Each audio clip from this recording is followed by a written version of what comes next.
ক 4,860 টাকায় খকে একটি বাড়ি বিক্রয় করে 19% ক্ষতি হলো। খ উহা গকে যে মূল্যে বিক্রয় করিল সেই মূল্যে বেচিলে কয়ের 17% লাভ হতো। ক্ষয়ের কত লাভ হয়েছিল সেটা জানতে চাইছে। তাহলে দেখো, ককে যখন বাড়িটা বিক্রি করছে তখন 19% ক্ষতি হচ্ছে। তার মানে কি, খ বাড়িটা কিনেছিল 4,860 টাকায়, তাহলে কতটা অ্যাকচুয়ালি বাড়িটার কস্ট প্রাইস কত সেটা আগে আমরা বের করে নেবো।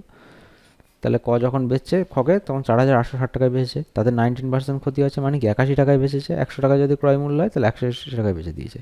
এটা কাটাকুটি করলে পাবো হচ্ছে আমরা 60। তাহলে ক্রয় মূল্য দাঁড়ালো 6,000 টাকা। এবার বলেছে যে খ উহা গকে যে মূল্যে বিক্রয় করলো সেই মূল্যে বেচিলে কয়ের 17% লাভ হতো। তাহলে ক্ষয়ের কত লাভ হয়েছিল সেটা জানতে চাইছে। তাহলে দেখো, 17% লাভ হতো খ যদি গকে ওই মূল্যে বিক্রি করতো, তাহলে ক্রয় মূল্যের ওপর লাভ হতো, কারণ ক্রয় মূল্যটা ছিল কয়ের কাছে। এটা মাথায় রাখতে হবে, ক্রয় মূল্যটা কয়ের কাছে ছিল। তাহলে 6,000 টাকার উপরেই 17% হিসাব হবে, তাহলে 117/100। তাহলে যদি গকে বিক্রি করতো এই টাকায়, তাহলে কত হবে? 0.04, এদিকে 6 6 আর একে 7, 7,040 টাকায়, 7,020 টাকায় বিক্রি হতো। 7,020 টাকা হচ্ছে বাড়িটা ক্রয় মূল্য ছিল। 7,020 টাকায় হচ্ছে খ গয়ের কাছে বিক্রি করতো। তাহলে এই দামে কিনেছিল। এইবার বলেছে যে ক্ষয়ের কত লাভ হয়েছিল, তাহলে কত লাভ হয়েছিল সেটা বের করতে হবে। তাহলে কিনেছিল কয়ের কাছ থেকে 4,860 টাকায়, তাহলে ক্ষয়ের লাভ কত হচ্ছে? 7,020 আর 4,860। এটা 60, 8 9 কত হলো 10, 1 10 7 1 4 5 7 2, 2,160 টাকা হচ্ছে ক্ষয়ের লাভ হয়েছিল। এখানে কিন্তু শতকরা মান জানতে চাইনি। তাহলে আমরা এখানে লিখতে পারি যে 19% যেহেতু ক্ষতি হয়েছে ককে বিক্রি করে, তাহলে আমরা খ বাড়ি বিক্রি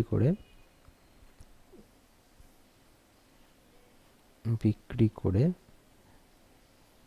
ক্ষয়ের কাছে যাতে তার 19% লাভ, এটা ডেসক্রিপটিভে করছি আমরা, যাতে তার 19% লাভ হয়, ক্ষতি হয়, 19% ক্ষতি হয়। তাহলে আমরা এখান থেকে লিখতে পারি যে এখানে যে বিক্রয় মূল্য বলে দিয়েছে, তাহলে 81 টাকা ক্রয় মূল্য বের করবো। বিক্রয় মূল্য হলে ক্রয় মূল্য হবে 100 টাকা। এখানে দেখিয়ে দিতে হবে 100 মাইনাস 19, কারণ 19 টাকা ক্ষতি হচ্ছে, 100 টাকায় 19 টাকা ক্ষতি হচ্ছে, তার মানে কমে যাচ্ছে ক্রয় মূল্য থেকে দামটা 100 টাকা। তাহলে 1 টাকা বিক্রয় মূল্য হলে ক্রয় মূল্য হবে 100/81 টাকা।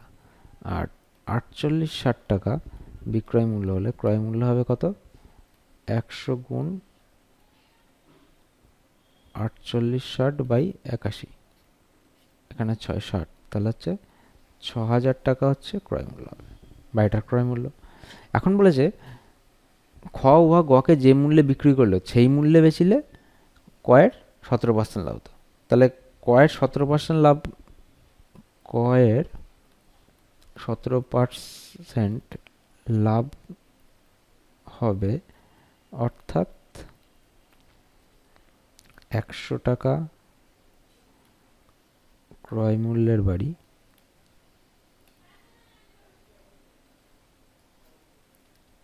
117 টাকায় বিক্রি করলে, 117 টাকা বিক্রি করলে তবেই 17% লাভ হবে কয়ের। তাহলে 1 টাকার ক্রয় মূল্যের বাড়ি 117/100 টাকায় বিক্রি করলে হবে। আর 6,000 টাকা ক্রয় মূল্যের বাড়ি যদি 117 গুণ 6,000/100 টাকায় যদি বিক্রি করে তবেই তার হবে। তাহলে ক্রয় মূল্যটা কোথায় দাঁড়াবে?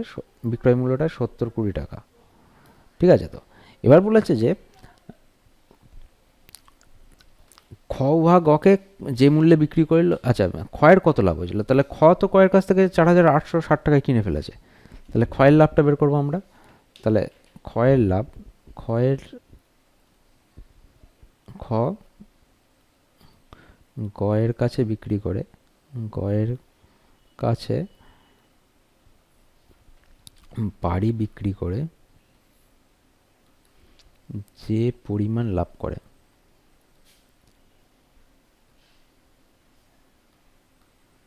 তাহা 70 মাইনাস 4860 সমান সমান 60, 18 × 9 কত হলো 10, 1 হাতে 1 2, 2160 টাকা হচ্ছে ক্ষয়ের লাভ হয়েছিল।